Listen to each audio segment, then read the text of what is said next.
I know that it must be more difficult for Jamaicans to explain being Jamaican or even date outside of their culture. Like, there's a reason why Jamaicans stay so Jamaican even if they live years and years abroad. There's a reason why people who come to Jamaica end up really rebranding themselves Jamaican after they visit. There's a reason, and I want to talk about it today. Okay, let's look here. Oh, look at that pretty Jamaican mountain view.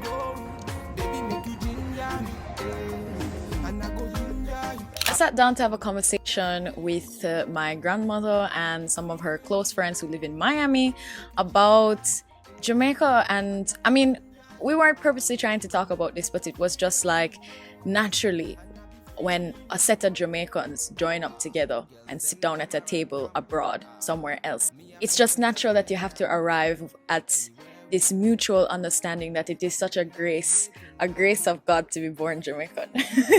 That conversation inspired me a lot because as a third culture kid who has experienced a lot of different cultures growing up, as well as being a mixed person and living abroad now, I am constantly looking from the outside in about how these different cultures and experience have affected me. And of course, the culture that has affected me the most is my home country where I was born and grown, Jamaica. The longer we talked, and the laughter that we had, that connection, spiritual connection. I mean, the thing is that I was in Miami too, right? And in Miami, there are so many Jamaicans everywhere. It is crazy. We went to Macy's and all of the people working at Macy's, 80% of the people working at Macy's were Jamaican. We had a little Jamaican group chatting and cussing brogan.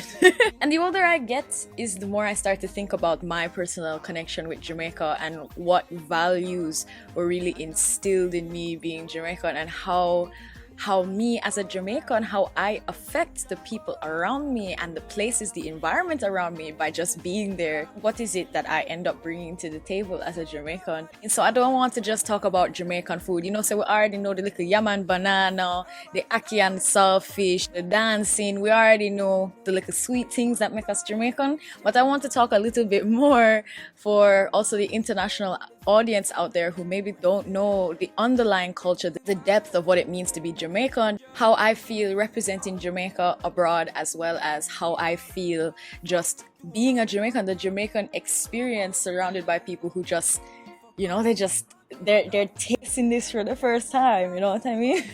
Number one, understanding mixture. I took this for granted a lot because many Jamaicans are mixed. We are predominantly black country. Every one of us, a lot of us, majority of us, if not all of us. I think I barely meet a person these days that not mix up somehow.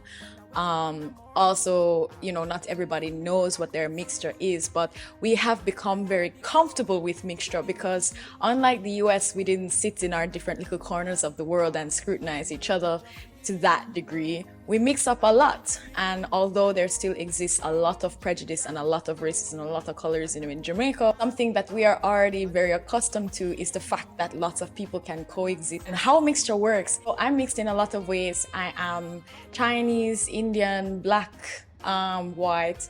I have every little thing in me, and when I try to explain that to somebody, it's like their head breaks. They can't understand more than half and half, 50 and 50. They cannot understand that you might have had one relative like so, or one great grandfather that did have something or something. And every time I go to explain that, it's like their whole mind shuts off, like they have no idea how it is possible, as well as they cannot understand the melding of culture. Whereas Jamaican is a true melting pot. They love to say America a melting pot, and it's not true, friends. It's not true. They are a vegetable platter. You have separate little vegetable cup, and you dip the vegetables in the little American freedom sauce, and you yam them because they are not touching, they are not talking. Jamaica is a melting pot. People are used to and okay with the idea of cultures being together, and even the idea of taking a little bit from here and a little bit from there. It is not something that I find difficult to have a conversation about in Jamaica. However, as soon as I go abroad, is a different story and it's very frustrating. Number two, a natural confidence. So it's just crazy because I never considered myself a confident person. I have always considered myself a very shy person, and I've always had a lot of insecurity growing up. And I really do think that that is something that also came from being a third culture kid and being kind of unsure of myself, because I'm a little different. I'm a little different at home. I'm a little different abroad. And so I've always felt a bit insecure. Inside my insecurity, when I'm abroad and I have friends who have the exact experience when I'm abroad, everybody seems to come to me and it's like, wow, you know, something I love about you is that I can just feel your confidence. I love how confident you are. And I'm like, I'm not confident. Always confuses me and catches me off guard. And what I've realized is that I think what they're feeling is my Jamaicanness. We stand a little bit taller, we walk with our shoulders back, we say things quite directly. You know, we don't yamas and yamas. We say stuff the way we want to say stuff.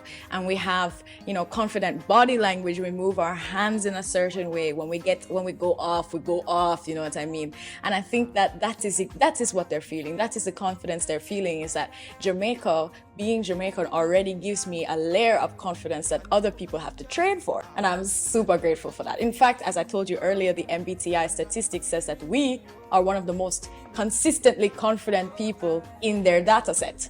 Number three, an appreciation for good things no matter how old they are.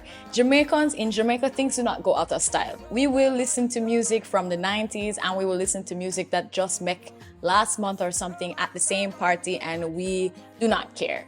And it doesn't only link to Jamaican music. I remember going to a karaoke event at JoJo's here, and we were singing karaoke, and everybody in the room could have sing all of the older songs from the 70s, from the 80s, from the 90s, from the 2000s. Everybody could sing all of the songs, and we're singing together and vibing. And I had a Canadian friend with me, and she was like, how do you guys all know all these songs? And I was like, you don't know these songs? It was so shocking to me, but things go out of style so quickly in other places. Like, there's so much disdain between generations, and I feel like Jamaicans don't have that. No matter what generation we are in, we can have a conversation, we can hold a vibe with each other, and that is very important, I think.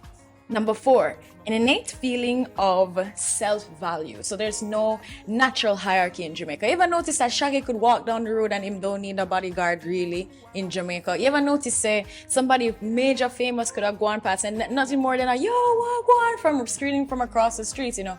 Why? We have a natural feeling of deserve. Like, we automatically feel that we have self-worth, that we deserve things. We feel equal to you. There's no hierarchy. Yes, you do something else, but that doesn't make you a better person. And I think this is super important. We haven't established this capitalist mindset that if you have more than me, that means you are more valuable.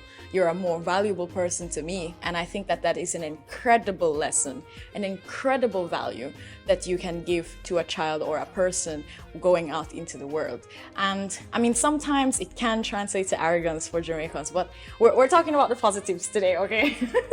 Number five, a value for straightforwardness and honesty. We are very honest, if not too honest. Sometimes we can be a little bit too straightforward, but it's something that I realize I am not the kind of person to beat around the bush. I am the kind of person to ask questions very directly. I don't like do this little game thing that happens abroad. I feel like this is something that is super important and that I value a lot in a person, is being able to be straightforward and being able to be honest. And the thing about that is that as a Jamaican, of course, you have people who are less straightforward, and even for me, I also have a little bit of that political correctness, being a third culture kid and being kind of like in between. But there is an extra layer of honesty, like an expectation of honesty, an expectation of being able to take boof and give boof in Jamaica. That is an immaculate value to have. And number six, my last one, is an appreciation for people, a natural sense of family and belonging. So Jamaicans all act like family. I could have met you today and I would treat you like family. In Korea, they have this concept called chung, and I feel like this is also applies for Jamaican culture, if not stronger these days, because we are this, you know, we little bit but talawa. And even when we go abroad, we walk with this sense of, yes, we are family, we want to, you know what, family not in a sense where we give away everything or we're nice to everyone. That's not what I mean.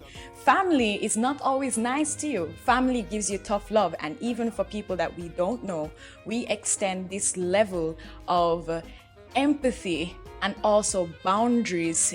We create a very family-like boundaries with the people around us. We don't feel afraid to interact with them on a human level, even when we go abroad and we live abroad for years. And I think that this is extremely important.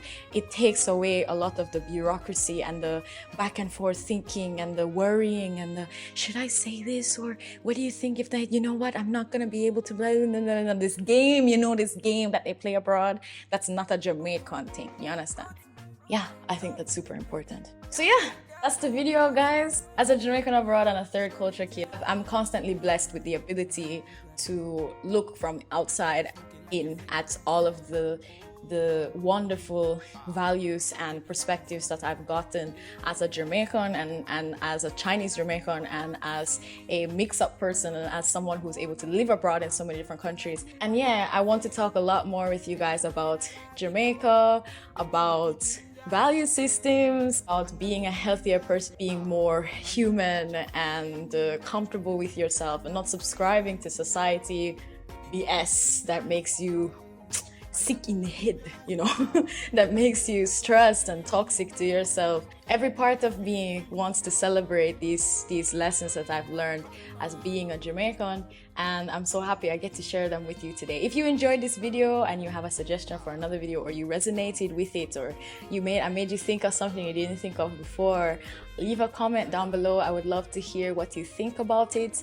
I would love to know what your proximity is to being Jamaican. Are you Jamaican? Are you Jamaican abroad? Are you married to a Jamaican? What brought you to this video? I'd love to know. I'll see you guys in the next one. Little more.